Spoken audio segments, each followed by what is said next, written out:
I'm going to come over. I'm going to shine my flashlight through the water onto the paper, and there will be a rainbow.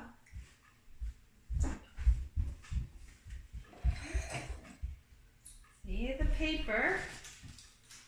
I'm shining my flashlight onto my paper, through the water, and it makes a rainbow on the paper. You see it, Haley? Can you see the rainbow? Right over here.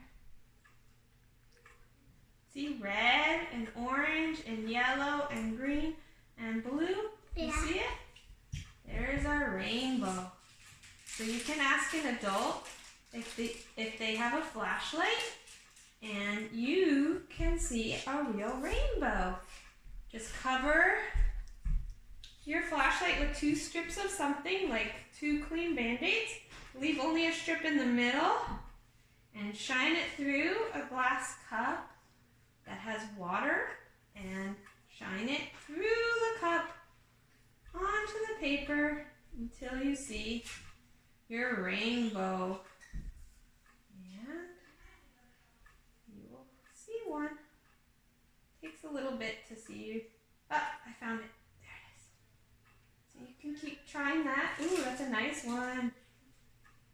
Shine it through. Look at that big rainbow. Haley, you want to see the rainbow? Quick. And you see it? And you can make a rainbow at home yourself. So that's how you can make your own